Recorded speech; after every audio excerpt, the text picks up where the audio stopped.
ตกไงอุ้ยยังบ่ตายถือกระเดือนเนี่ยเสือหัวนกเขาเห็นบ่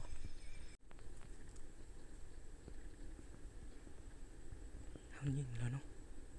บ่ฮู้ว่าจรหรือตัวในบ่เดี๋ยวซูมให้เบิ่งตก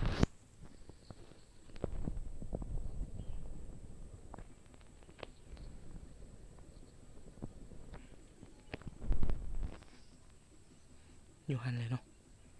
แต่ว่ามันบ่นิ่งแล้วยันแม่นมันตายแล้วเนาะเดี๋ยวนับปืนนั่งอยู่นี่ก่อน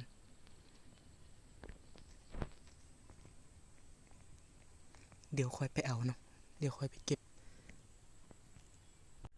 สบายดีทุกคนเนาะเดี๋ยวมาเบิ่งเฮายิงหอกเมื่อกี้เฮามาอยู่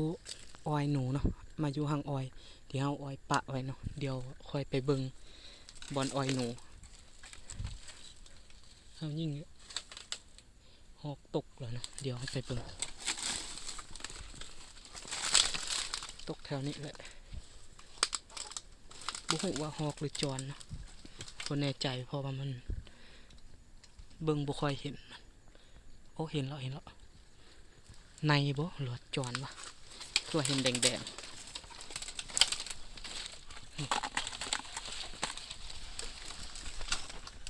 โอ้ในแท้เนาะมันมา2ตัวเนาะได้ยิงแต่ตัวเดียวนี่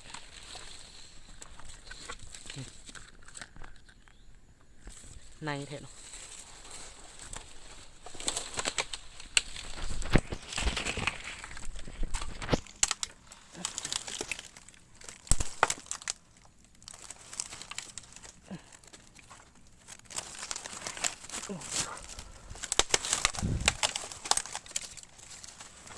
ตัวใหญ่ก่อน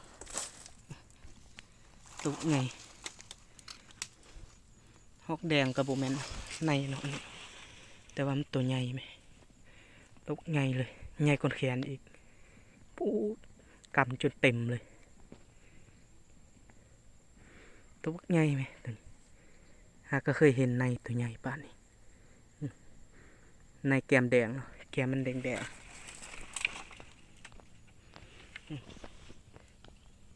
แก้มจะแดงหางก็แดง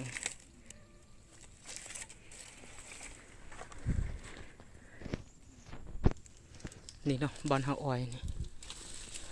เพราะว่ามันกินลายอยู่แต่บ่ฮู้ว่าจะมีหนูกินบ่หรือว่ามีแต่ตัวในบ่ฮู้มากินบางหอยมันจกกินแล้วนี่เอากลับมาใส่พร้อมนะอันนี้หอยกินเก่าแล้วตัวนี้กินใหม่กับแถวนี้นี่เนาะกินใหม่ๆเลยเบิ่งอันนี้มันกินจนเบิดเลยแถวนี้นี่เราจะเอากลับใส่เนาะเอากลับใส่ปะไว้กับบอลนี้มันกินเอากลับมาซีลางนี่เนาะเดี๋ยวเราจะใส่บอลใดมัน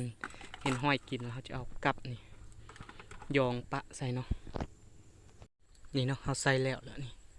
เราใส่บอลใดมีห้อยกัดแล้วเอายองใส่เลยเนาะซีลางโอเคเนาะเดี๋ยวมานั่งทาเบิ้งน้ำกันว่ามีหนูมาบ่เนาะว่าบัดจิพายแล้วจังขึ้นมาหนูที่พอแล้วหนูวายวัดนึงเห็นบ่โอ้ขึ้นมาง่อยอย่างนี้เซ่จะว่าเก็บกลับแล้วล่ะกำลังจะเมื่อแล้วเนาะคิดว่ามันโมมาเด็กตัวนึงตำบะเห็นบ่ของแถบเป้าตัวไงตัวนึงผู้ทำแม่นตัวไงเด้อก็คือบูมีเลือดปะนี่ถึงขาหน้าพี่ถึงคอที่มันอ้อยหัวมันทึกลูกเดียวได้นะบูดีนเลยเนาะ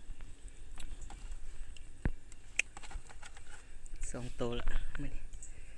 นูตัวนึงหอกตัวนึง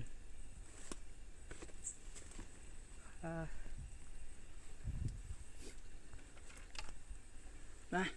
รับ มือหนาจังมายิงเนาะมื้อนี้เฮาว่าจิกลับแล้วเพราะว่าอยู่ท่า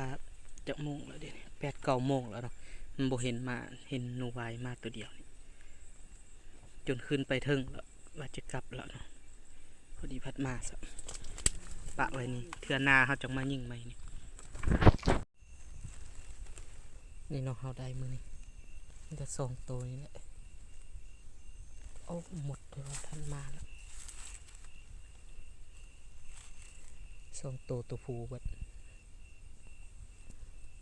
หนูนี่หามบักใหญ่หนูหางยาวสมซื้อหางบักยาวตัวใหญ่กว่าตัวหอกอีก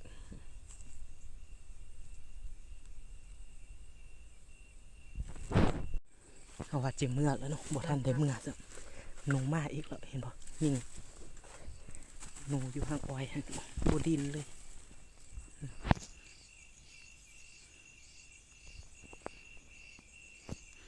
ตัวนี้ก็ตัวนี้ก็น้องวายคือกันตัวใหญ่อยู่ยิงบ่ดินเลยนะตายอยู่ข้างอ้อยเลย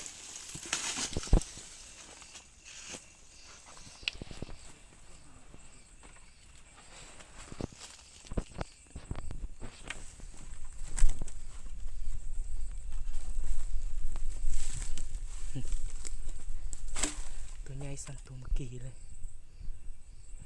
เอาว่าจิเมื่อแล้วว่าแบบมาน้องๆตัวใหญ่ตัวนี้โอ้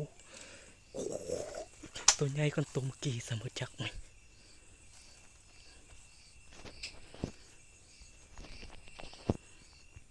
ปาทุ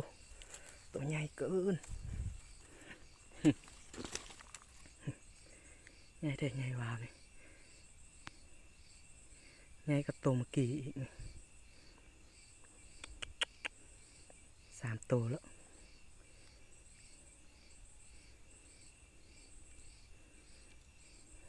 สอนทำมันไง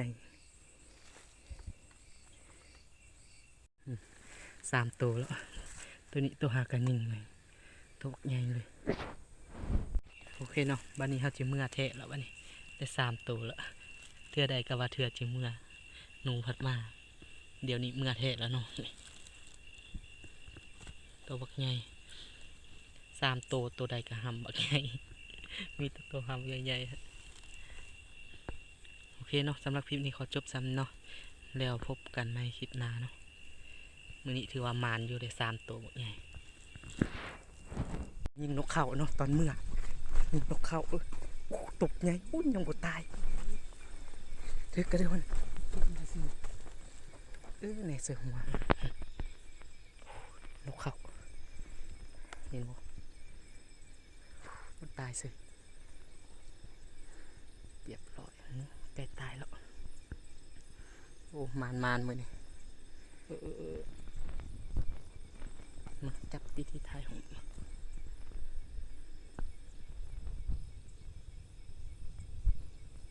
โอ้คักกว่าดิระวังมันยุ่มเด้อ ยุ่มเลยนี่นะ ขามันสิไหมขามันดู มันยุ่มมือกันเลยนี่นะ เอาเราโตนะพาดหัวเบิ่งมันคือจริงมาลงซอกกินหนูเลยอุ้ยมีเลือดบัดทายเลือดนั่นโอ้ตกใหญ่ไหมมันว้าวเท่าบึกปีกมาแล้วครับ ก็คือวันนกกันเลยนกเข้าบางที นกเขาอันจะเป็นอันนี้เนาะบอกนกเขาอันจะคือเป็นแดง ทีนี้เนาะมันหอมแต่ย่านก็นกเข้าอันนี้ ๆตัวนี้นกเขานี่บ่เห่าพวกหนูยินมันเห่าตลอดฮะเนาะปอดตัวใหญ่คักๆกว่านี้นะสุดยอด ตุยดีอยู่ด้วยเนาะ ตุย ซ้ำกับตัวนั่นพุ่นน่ะ มันคือจะมาซอกกินหนูนี่เนาะ มันก็บอกอันนั้นใช่เนาะเนี่ยก็มันบ่บินใช่เนาะ เรียบร้อยพอท่านทายตอนนั้นตอนพอท่านยิงตกลงนี่เลยคักว่านี่ ดีก็ทึกอันหัวมันทึกหั สุ ว ด มัน ยอด ไป สุดยอด มามันก็มันกี่ข้านบินหนีอีก คุบออกมาแล้วคุงมมือ ขาเรียบร้อยละตายละโอเคเนาะคือดินมานอยู่ตอนขากลับก็ได้